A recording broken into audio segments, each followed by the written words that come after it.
এই মুহূর্তটা আসলে অন্যরকম। আম্মুকে ওটিতে নিয়ে যাবে আর আমরা বাহিরে অপেক্ষা করব। এই সময়টা কেমন করে কেটেছে যারা এই পরিস্থিতিতে পড়েছে তারাই একমাত্র বুঝবে। আসসালামু আলাইকুম। ওয়েলকাম করছি নতুন আরেকটি ভিডিওতে। আশা করছি সবাই ভালো আছেন। আমি আমার বাবার বাড়ি এলাকার করতোয়া নদীর ব্রিজের উপর দাঁড়িয়ে আছি। আর এই যে দেখাচ্ছি একটু জুম করে, এটা হচ্ছে আমাদের এলাকার হজরত শাহ মখদুম রহমাতুল্লাহ আলাইহের মসজিদ এবং মাজার।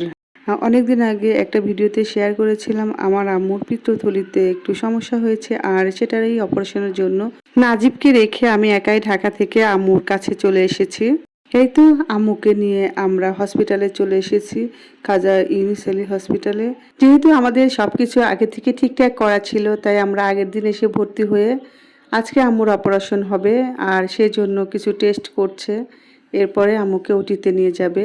আম্মুর পাশে আমি একাই ছিলাম। ওটির টাইমও হয়ে গিয়েছে। এদিক থেকে বাড়ি থেকে লোক আসবে, মানে আপু ভাইয়া আসবে। অপারেশনের টাইম হয়ে যাচ্ছে, আম্মুকেও নিয়ে বের হয়ে গেল। এখন পর্যন্ত আমার ছোট ভাই এবং আপু এসে পৌঁছাতে পারলো না। সত্যি এই সময়টা অন্যরকম একটা ভয়ের কাজ করে। আর যেহেতু আম্মুর পাশে আমি একাই ছিলাম, খুব ভয় লাগছিল, টেনশনও হচ্ছিল। আম্মু কষ্ট পাচ্ছে, তার ছেলের সঙ্গে দেখা হলো না। আম্মুকে সান্ত্বনা দিচ্ছি, কিন্তু আমার ভিতরে বেশি অস্থিরতা কাজ করছে। এই তো আমার ভাইয়া এবং আপু চলে এসেছে। পৃথিবীতে সবচেয়ে প্রিয় এবং আপনজন হচ্ছে বাবা মা। আর তাদের মধ্যে একজন যদি অসুস্থ হয়ে পড়ে, কোনো সন্তানই আসলে ভালো থাকতে পারে না। এই মুহূর্তটা আসলে অন্যরকম। আম্মুকে ওটিতে নিয়ে যাবে আর আমরা বাহিরে অপেক্ষা করব।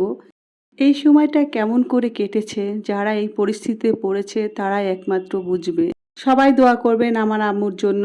আমিও দোয়া করি পৃথিবীর সকল বাবা মা যারা জীবিত আছেন সবাইকে যেন আল্লাহ সুবহানাহু ওয়া তাআলা সুস্থ রাখেন এবং নেক হায়াত দান করেন। আর যারা মারা গিয়েছেন আল্লাহ সুবহানাহু ওয়া তাআলা তাদের জন্য জান্নাতুল ফেরদৌস দান করেন। আমিন। প্রায় 5.5 ঘন্টা পর এই তো আম্মুকে বের করে নিয়ে এসছে। আম্মু ভালো আছে। আম্মু আমাদেরকে চিনতে পারছে। একবার এদিকে দেখছে আমার ভাইকে, একবার আমাদের দেখছে। ওর অপারেশনটা ল্যাপারোস্কোপি করে করা হয়েছে, এই জন্য আম্মু যথেষ্টই সুস্থ আছে। এখন আম্মুকে আমরা নিয়ে যাচ্ছি রুমে। যেহেতু আম্মুর অপারেশন ল্যাপারোস্কোপি করে করা হয়েছে আর হসপিটালে বেশি দিন থাকতে হবে না, আগামীকালই আমাদের ডাক্তার ছেড়ে দিবেন। আম্মুকে বাসায় রেখে আমি খুব তাড়াতাড়ি ঢাকায় ফিরবো, যেহেতু নাজিবকে রেখে এসেছি। নাজিবকে রেখে আসার দুটি কারণ ছিল। ওর সামনে পরীক্ষা, আর আমি যেহেতু হসপিটালে থাকবো, ও তো আর আমার সাথে হসপিটালে থাকতে পারবে না। তাই ওর বাবা এবং ও ঢাকাতে আছেন। তাই আম্মুর কাছে বেশি দিন থাকতে পারবো না। আমার ছোট বোন আম্মুর পাশে থাকবে। আর আম্মুকে রেখে এই তো আমিও ঢাকার উদ্দেশ্যে রওনা দিয়েছি। ভালো থাকবেন সবাই। সবার শুভকামনায়। আল্লাহ হাফেজ। আসসালামু আলাইকুম।